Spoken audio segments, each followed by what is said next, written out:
After Zimbabwe's President Robert Mugabe was put under house arrest by the military, South Africa has sent 2 envoys to Harare to try to help mediate the solution. What is likely to happen now? And as a number of crises have developed across the Middle East and Saudi Arabia has called for an extraordinary meeting of the Arab League, how are the deteriorating relations between Iran and Saudi Arabia affecting the entire region? Welcome to The Point. Live from Beijing, I'm Li Xin.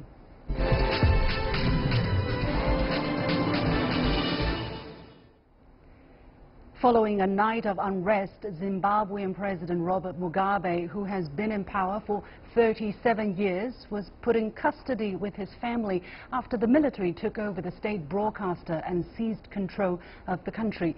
The night's action triggered speculation of a military coup, as there had been a prolonged succession crisis after Mugabe fired Vice President Emerson Mnangagwa and wanted to replace him with his wife, Grace.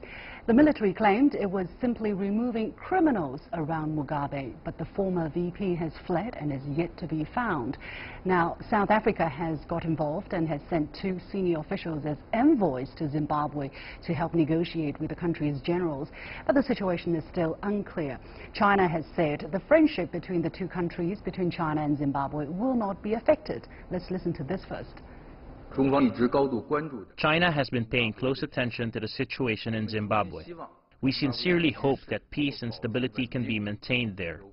The issues there could be dealt with peacefully and properly. In terms of Chinese investment in Zimbabwe, cooperation between the 2 countries is comprehensive. China's friendly relations and cooperation with Zimbabwe will not change. To help us understand the situation more, I'm joined in the studio by Dr. Wu Chuanhua, Research Fellow in the Institute of West Asia and Africa Studies at the Chinese Academy of Social Sciences, and Ronald Kato, Journalist and Fellow at the China Africa Press Center. Gentlemen, welcome to the studio. Mr. Kato, let me start with you first. There have been speculation that this might have been a military coup, but some other people are using other terms, such as a bloodless correction or a takeover. Exactly what it is? It bears all the hallmarks of a coup. I mean, how often do you get the military reading news on state TV? How often do you see the military in the streets of the capital? I think the military in Zimbabwe is only avoiding calling it a coup for very strategic reasons, because if you call it a coup, that would actually invite sanctions from the continental body, the African Union, the regional body, the SADC, and also sanctions from the international community. So I don't think we're about to hear the military call it a coup. They'll still continue using such terms as bloodless corruption. We're only targeting criminals, but it bears all the hallmarks of a coup. Dr. Wu, what is your take on the situation, on the definition of the situation? Yes, from the very beginning, the military of Zimbabwe denied it was a coup. And the statement of the African Union and the Southern African Development Community, SADC, referred it as political crisis or political impasse, and not the word coup. So this is a very interesting question. Maybe we need to do more research on this issue in future. And maybe see how the situation develops as well. And at this moment, the situation seems still to be changing, to be fluid. The latest I've heard is that the opposition leader has come back to Harare, and also the position of the youth wing of the ruling party, the ZANU-PF, has also been interesting. It was declaring loyalty to President Mugabe immediately after the military warned about its possible action, and 24 hours later it decided to side with the military. Mr. Kato, what does that say about the situation at this moment? Well, it tells you one thing. For Mr. Kudzai Chipanga, the chairman of the ZANU-PF Youth League, to come out and apologize to the military when, a day earlier he had, made these statements insulting the military, shows you one thing, that he is now convinced, or the youth of ZANU-PF are convinced, that their favorite person, and that's the wife of Mr. Robert Mugabe, Grace Mugabe, will never become president. We should not forget that the people that propped up Grace Mugabe were the youth of the ZANU-PF. they created a group called the G40 or Generation 40, and they were Grace Mugabe's biggest backers. So I think for Mr. Kudza Chipanga, the chairman of the ZANU-PF Youth League, to take back his words is only an indication that, you know, for Grace Mugabe, you know, any prospects of her becoming president have ended, and the youth have no more business backing her. Dr. Wu, how do you look at the possible scenarios coming out of the situation right now? As Mr. Kato has indicated, maybe the First Lady has no future anymore, is seen to have very little chance in securing that political position. What is your take on the possible scenarios coming out of it? Yes, and the future, the situation is not very clear. We will wait and see. But it is commonly expected that President Mugabe will come down. The key question is when and how. Now SADC is concerned very much about the situation. It issued a statement on the Zimbabwe political crisis and also sent envoys to Zimbabwe. Now they are working there. I think the stakeholders and the relative parties are working hard, are negotiating to work out a peaceful transition which benefit all sides. That will be the future, the brighter future. However, the crisis seems to have been brewing for quite a while, and Mr. Mugabe has been one of Africa's longest-serving leaders. He was once regarded by many as a hero in fighting colonialism and bringing independence to a black-led state. But now, this country's economy, for instance, is in great trouble. And there have been many different criticisms thrown at Mr. Mugabe, including nepotism, corruption, fraud, mismanagement. Mr. Kato, what do you think is the most important factor that led the country to this state at this moment? Well, I think you could argue that from the early 2000s, it was clear that Zimbabwe was headed for a very difficult situation. The land reforms that President Mugabe introduced, the nationalization of white-owned, farms and factories, spelled a lot of doom for the Zimbabwean economy, and the economic situation began deteriorating at about the same time as the political situation, and that's when sanctions, began to be imposed on not just Mugabe but other senior members of the ZANU-PF. Inflation, at one point reached 500 billion% in 2009. So I think much of the trouble began with the economic reforms that President Mugabe wanted to, or initiated. He wanted to please the black Africans of Zimbabwe, but I think he made so many mistakes in the process. Dr. Wu, what is your take on the situation? Yes, just as the statement of ZANU-PF said, there are many political, economic and social crises, if not addressed probably, which will lead to blood conflict. Politically, the internal struggle inside the ruling party ZANU-PF intensified. Economically, the economic situation is really bad. It has been declining in recent years, year by year.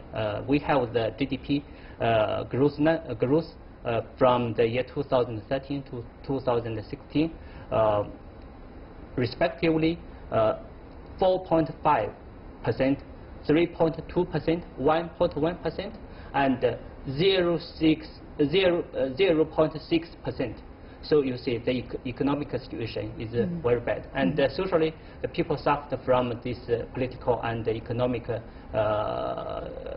crisis. Yes, they want to see the changes in Zimbabwe. Yeah. Well, it's very interesting because Mugabe is a great admirer of Chairman Mao, right? He visited China a couple of times and always showed his admiration. And China and Zimbabwe had similarities in their starting point, all from very poor and suffered under colonialism. But China embarked on a different growth path. What has been the difference between the two countries' development since the early days? Could the China model been of any value to Zimbabwe's development? Yes, I think in fact Zimbabwe was once also a socialism country in the world, and it has changed this route since the 1990s. Now China and Zimbabwe have two different routes, and so we can say the democracy does work in Zimbabwe, like this situation, because I think it is just the Western-style democracy. Yes, yes. I think just maybe democracy is just a game for power, is a tool for struggle, not for the people, not for the whole country, not for the development of the economy. Mr. Kato, your take on this? I think the difference is key. For President Mugabe, I think for him it was to stay on for as long as possible, even after it became clear, even inside the ZANU-PF, that he had lost all the ideals, all the principles they had fought for in the first place. So I think his greed for power,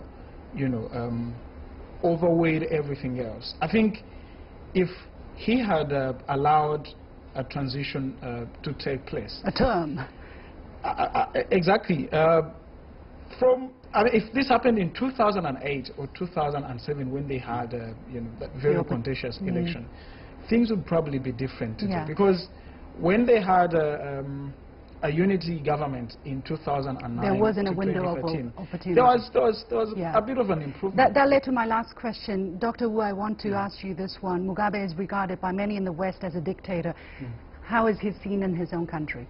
Yes, we know that President Mugabe is a very, very controversial figure in the world. And even in Zimbabwe, 1,000 people, in eyes of 1,000 people, maybe have 1,000 figures of Mugabe. And we can say that those who love him regard Mugabe as a freedom fighter and godfather. But those who hate him regard him as a ghost. But it is, one point is clear: Mugabe is an elderly man. He deserves the indignity and respect. Mr. Kato? Well, 20 seconds. Absolutely. On the continent, he's still revered.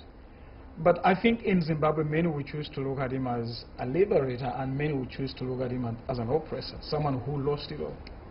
Thank you very much. We'll keep a close watch on the situation.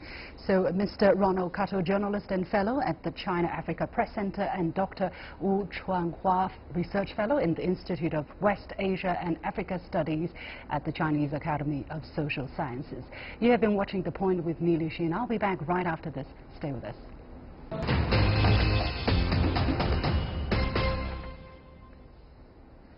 China has said it will not change its determination to deepen strategic cooperation with Saudi Arabia, no matter how international and regional situation alters. President Xi Jinping made the remarks Thursday in a phone conversation with Saudi King Salman bin Abdulaziz. This has come as tensions have been escalating in the Middle East after the Saudi royal court complained that Iran has officially crossed a red line. The Arab League is to hold an extraordinary meeting Sunday at the request of Saudi Arabia after Saudi air defenses intercepted a missile near Riyadh, which had been fired from Yemen on November the 4th. In the same week, the Lebanese Prime Minister Saad Hariri resigned unexpectedly after having first fled to Saudi Arabia, where he made his resignation speech. And this too coincides with a purge in Saudi Arabia itself of a number of prominent people, including princes, ministers and top officials, on corruption charges. Are these crises in any way linked? What possible ramifications are we looking at? I'm pleased to be joined by Dr. Ali Fatullah Nejad, a visiting fellow from the Brookings Doha Center in Qatar, Nadim Shehadi, director of the Faraz Center for East and Mediterranean Studies at the Fletcher School at Tufts University in Massachusetts, and Dr. Glenn Rangwala, a lecturer in Middle Eastern politics at the University of Cambridge. Gentlemen, thank you for joining us. Dr. Nejad, what is Saudi Arabia hoping to achieve by calling this extraordinary meeting of the Arab League to discuss Iran's so-called violations? I'm not sure if I got your question right, yes, because the volume is too low. Yeah, what is Saudi Arabia trying to achieve by calling... And I'm also hearing myself. Do you manage to hear me at all? Yes, I do. Okay, my question is, what is Saudi Arabia trying to achieve by calling this extraordinary meeting of the Arab League? Well, obviously Saudi Arabia is trying to, fortify a kind of an anti-Iran front within the Arab League. But the Arab world is also not united in any case, as we can see from the Qatar crisis. So this should be the aim of sending a message, at least from that body, out. Mr. Shihadi, in Yemen, the Saudi-led military coalition fighting Houthi forces said Monday it would begin reopening airports and seaports in Yemen. It's days after closing them after a missile was intercepted near Riyadh. Now, Saudi Arabia accuses Iran of being behind the firing of the missile. What could have been the intention of the Houthi forces to fire a missile near Riyadh?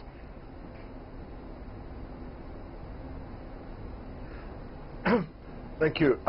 Well, I'm not sure what their intention is, but the effect is very clear that it was almost like the straw that broke the camel's back. And this may be a positive development because it's mobilizing both regional and international forces to try and control a possible regional war that could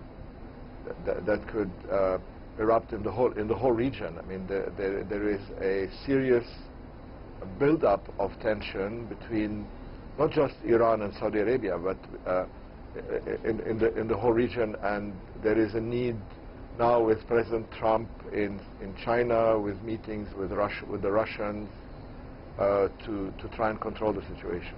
Dr. Rangwala, let me ask you about the situation in Lebanon.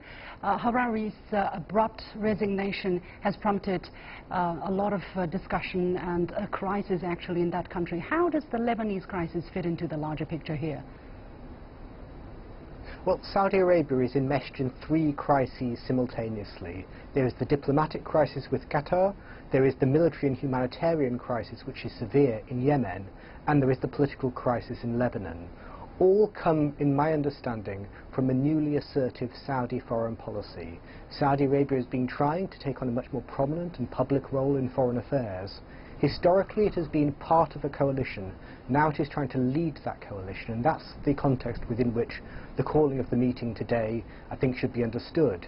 It is trying to rally a group of states under its leadership to deal with what it perceives to be hostile acts around the Middle East that are seen to challenge its power within the region. So in Lebanon, it's the development of the Hezbollah coalition within the Lebanese government, which has taken a significant role for the past year, since October 2016, in orienting that government on lines that are not necessarily threatening to Saudi Arabia, but bringing it into alliance with Iran. Similarly, in Yemen, the Houthi movement has long had ties, not necessarily military ties, but at least political ties with the Iranian government. And Qatar is seen by many in Saudi Arabia not to be a loyal member of the coalition. And so the punishment of Qatar that has occurred over the past few months in terms of the blockade of that country, I think should also be seen in the light of the way in which Saudi Arabia has now tried to position itself as a leading state within the region. Mr. Shahadi, what is your reaction to what Dr. Rangwala has been saying about Saudi Arabia trying to lead the bloc from within? What could possibly be the reaction of other countries in the region to that posturing? Well, I mean, there was a mention that the Arab world is divided. I think unity in such situation is a bit overrated. The Arab world is in crisis because of Iran's actions in the region. It is it's a regional issue. It's not purely a Saudi issue. The Saudis are trying to rally international and local support to confront this before it gets out of hand. The Iranians are involved in Palestine, in Syria, in Iraq, in Yemen, in Bahrain, in Kuwait, and possibly in as far away as Bulgaria in a couple of years ago. So if this situation, if it continues, will not just threaten the region, it will threaten the regimes themselves, who are expected to protect the population. We are in a situation where you have 6 major cities that have been destroyed in the region, with millions of refugees, hundreds of thousands of casualties, and in a situation like this, people expect a leadership to protect them, otherwise the worst can happen, as we've seen in other defeats in the region. So we are, in my view, facing a situation of defeat and of Iranian victory in a way in the region. The Iranians are pushing their luck too far. They're not being gracious in victory. They are rubbing it in people's noses. And I understood your point. What we're seeing is a reaction. Yeah. I understand. Dr. Rangwala, do you agree with what Mr. Shihadi had been saying? I don't think I do. Iranian policy has not changed in the last few years. The role of Hezbollah in the Syrian conflict has diminished. It's become less visible over the last year than it was at its height in 2014. The Iranian involvement in the Yemeni conflict is marginal to the Yemeni conflict. It's a sideshow. It's not what's driving the conflict in Yemen at the moment. In Iraq, Iran had a significant role in defeating the so-called Islamic State movement, but now that battle has been won, essentially it's handed power back to the Iraqi government in those regions it helped reoccupy. So I think the Iranian role has diminished over the past year. It's not become more prominent. The change instead is within Saudi politics, with the ascension of the new crown prince, who is trying to put his mark on the region in a way that I think often speaks to a lack of caution than an established political approach within Saudi Arabia. I think we have to see this in the context of Saudi changing policy. Yeah, let's look at the situation inside Saudi Arabia. I was going to talk about that. I mean, on Saturday, 11 Saudi princes were arrested, and the move is widely seen as a way for Crown Prince Mohammed bin Salman to eliminate rivals and consolidate his power. So how much is that movement likely to further exacerbate the political tensions already brewing in the region, Mr. Shihadi?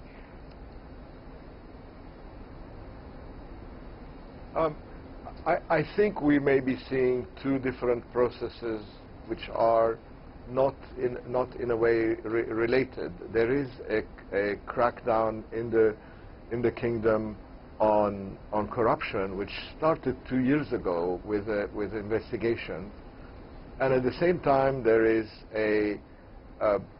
basically a renewed foreign policy of confrontation, which says enough is enough. So what they did was recall